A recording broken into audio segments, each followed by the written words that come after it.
I have never seen a 4xe Wrangler with PSC Hydro Assist. He uses this quite a lot. This is probably one of the most off-roaded 4xes I've seen, and he comes up from the States to have us work on it. So he is having trouble turning these tires when off-roading in the rocks, so we are going to put in a full PSC Hydro Assist system into this, not just a boost. It's gonna get a new electric hydromatic or hydroelectric power steering pump, or whatever you want to call it. It's getting a new one of those from PSC that's going to put out a lot more power, more PSI. We are then going to do the cooler behind the grill, and then we're getting a new steering gearbox that's going to have the ports in order to run the hoses down. We're going to remove the steering stabilizer, and we are going to add a hydraulic PSC ram. Basically, if you get stuck against a rock and you turn the steering wheel, your vehicle is just going to move itself or move the rock effortlessly. That's what Mike's up to today. Probably going to take us a day or so to do this because it's not a brand new fresh vehicle. We got to move a bunch of aftermarket parts out of our way in order to put new aftermarket parts, but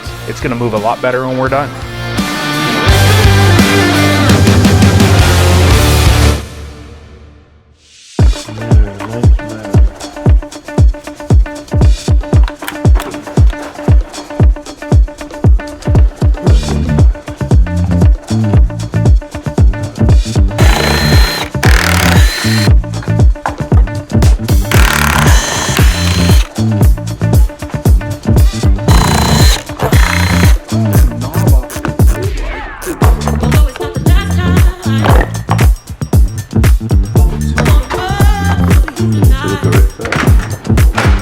Let me give you a quick rundown to people who haven't seen this stuff before. It's very common in the off-road world. So this is PSC performance steering components. They're pretty much the name in the industry. There's a lot of other options that are just not as nice or DIY. Here we use the best or we don't do it. So we've got a new electronic hydromatic steering pump that's going to put out more PSI. It is going to replace the factory one that's up there. So this one is going to put out more PSI, which in turn will give us better steering, more power. We're also going to add a steering cooler, which is going to go behind here. So it's going to hit it with a lot of air and do a really good job of cooling down the fluid. Then we've got a new steering gearbox. It is going to go right up here. It is a stronger steering gearbox, as well has this housing on it that's been ported to give us a send and return line for the Hydro Assist ram, which is right here, which is going to go in place of the steering stabilizer, and it's going to apply force here to make it easier to turn the wheel side to side, which will be applied by a clamp, probably some welding. We're going to have lines that go back and forth from the steering gear to the cooler to the power steering to the ram, and if all goes well, it'll drive better when it leaves there tomorrow.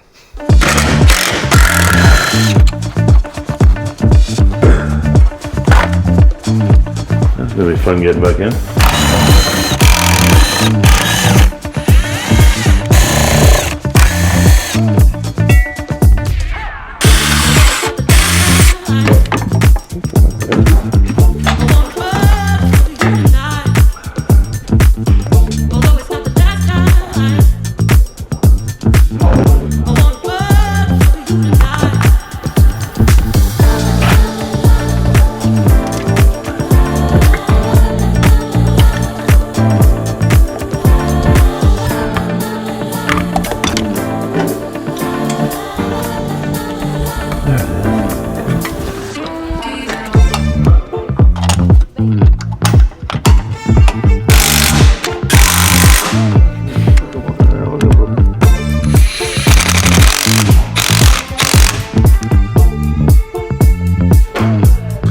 So I managed to get the old pump out. It's not all that hard to get out as long as you move the air intake and the light and stuff like that. There's a lot of stuff that's got to come apart, but it's easy stuff to take apart and put back together. So I got the pump out. I've got the new pump in. I did attach the lower hose, which I'm gonna have to disconnect later once I determine where and how the cooler is gonna sit in here. I just wanted it to have it together so it's not dripping oil while I'm working on it. So that's my next step now, is to figure out how the cooler is going to sit in this location here. They've provided a bracket. I just got to look into how that sits and mount it in there. Then I'll run the hose from this side down to the return side, and then from this side over to the steering box. This is on the return side because that's the hottest oil coming back to sump. Got to figure out a few things and then we'll get back at her here.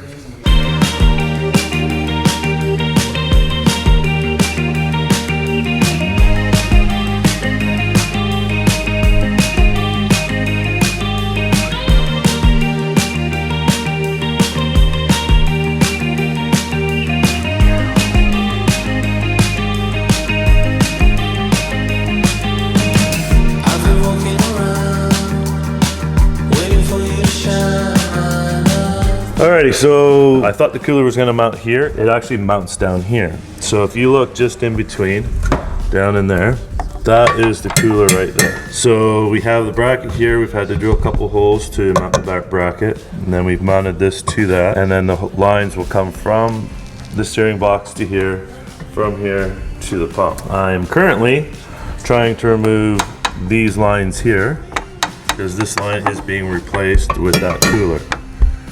So I'm in the process of just undoing it, cutting it out, and then we'll run the new line to the pump, and then I'll start on the box.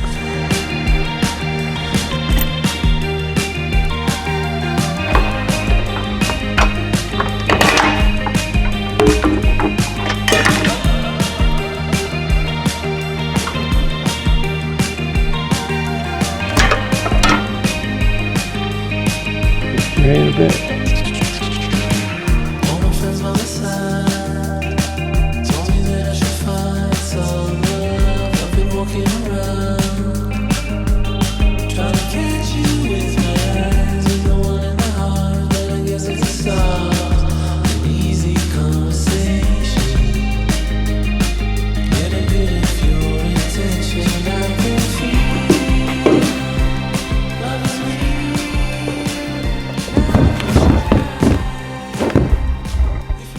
All right, turn my back for a second and the pump falls out of the truck. That's pretty good.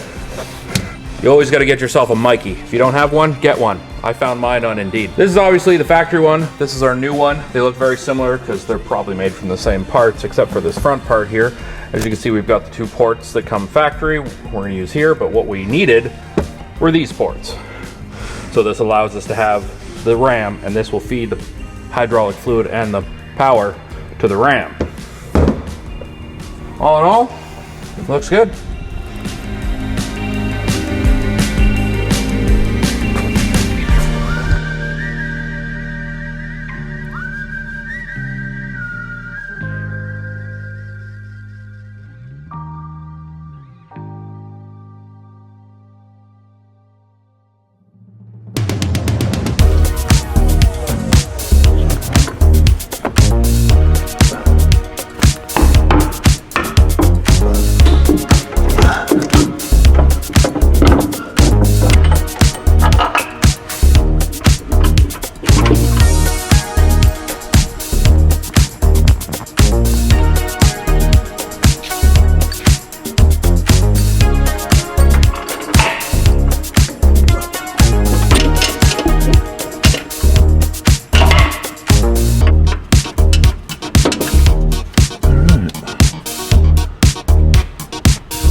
Okay, so a little bit of effort. We got the new box in. On the 4xe, actually they have a little extra room there so you can get that out, not surprisingly, where with the other ones you really have to fight. So next will be hooking up the hoses, hooking up the steering, and then run those hoses down to the piston and then get that installed. We're getting there slowly but surely, but we're making headway here.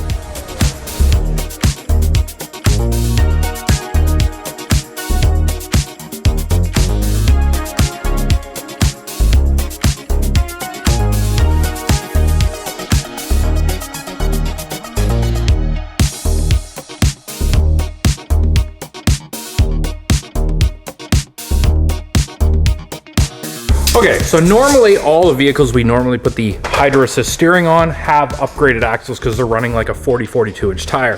When you have an upgraded axle, most of them come already ready with like 1/4 inch plate bracket for you to mount the Hydro Assist to. Now, since we're using a factory Dana 44, it does not.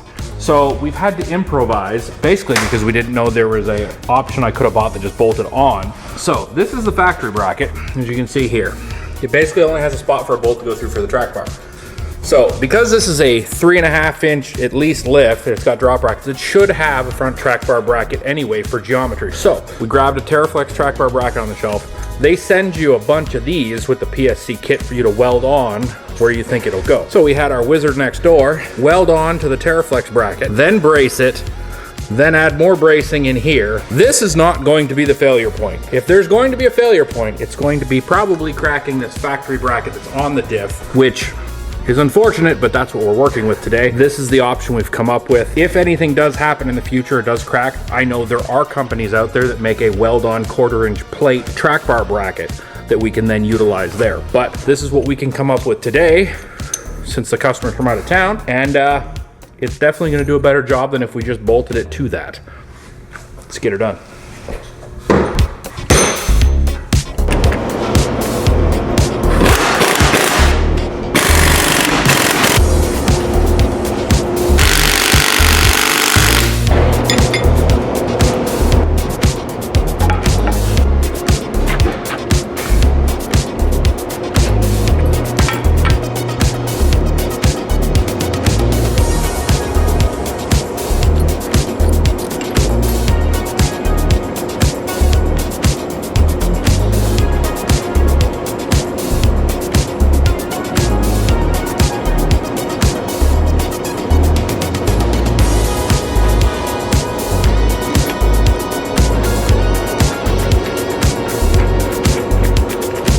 A little Loctite on it. Steering component, don't want it to come apart.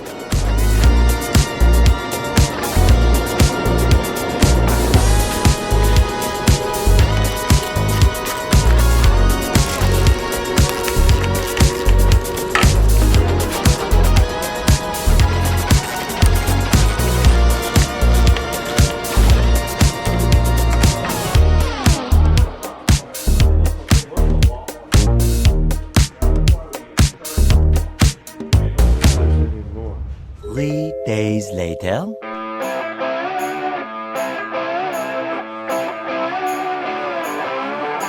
Future Ginger here from way in the future. You remember us installing the PSC stuff on this 4xe, and we thought we were done, and I imagine you did too from the past few seconds of the video. Turns out we were far from complete. When we got it all done and we were ready for a test drive, we had some issues. First issue we came up with was we had no pressure. It did nothing. We found that out. We sent the customer on his way. We took the pump out. We put the factory pump back in. We had pressure. We tested all the powers, all the grounds, all that, and figured out that the 4xe talks on different data lines. The vehicle could not talk to the pump and be like, hey, do your job.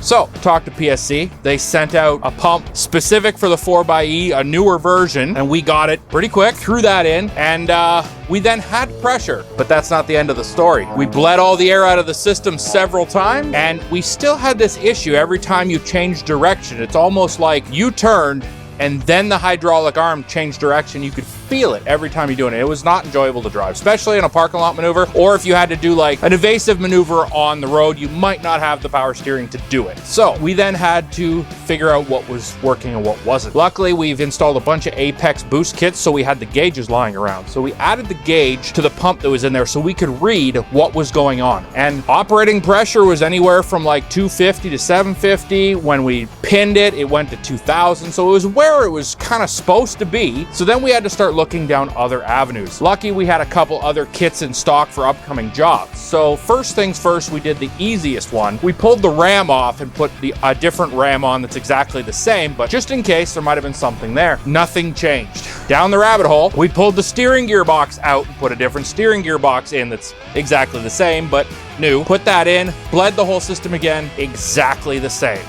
So at this point, Mike's frustrated, heavily hitting the bottle of rum when I'm not looking. We talked to PSC. They've been great back and forth. Turns out we're probably the first ones out there to try using their new pump on a 4xe. So we're like, well, the only thing we haven't tried is the factory pump with a boost kit on it, because they verified they've done that in-house and it worked no problem. We happen to have an Apex pressure kit coming in. We took the factory pump we originally pulled out of this. We put the PSC kit on it. We boosted it to the 1900, 2000 PSI like you're supposed to. Put it all back together, bled the whole system for the 8 millionth time. Now it drives perfectly. Turns out 4xe's a little bit different. You'll also notice that the 4xe pump has a brown plastic cover on the back of it as opposed to the black that all the other vehicles have. Well, they also talk differently. So whatever was happening, it probably wasn't communicating well enough to boost the pressure when you needed to change directions to handle the extra PSC stuff we added. So we've managed to figure it out, guys. We're real good at doing R&D because we weren't going to let our customer drive home to Oregon without a safely driving vehicle. We were determined, worst case scenario, we were going to have to pull everything out and put it back to factory.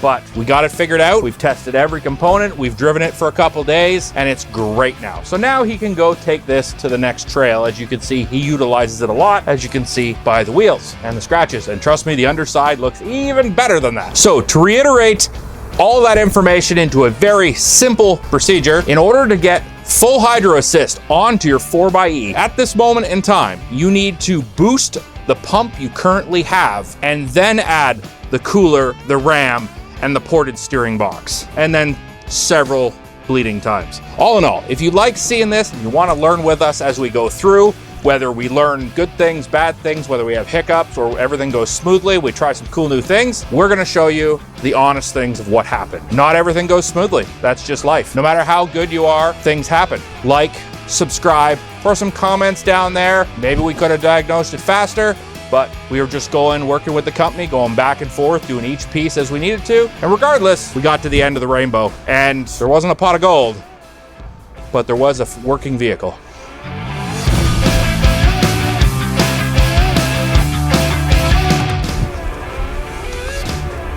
That's supposed to have a thing on it so it can pop off.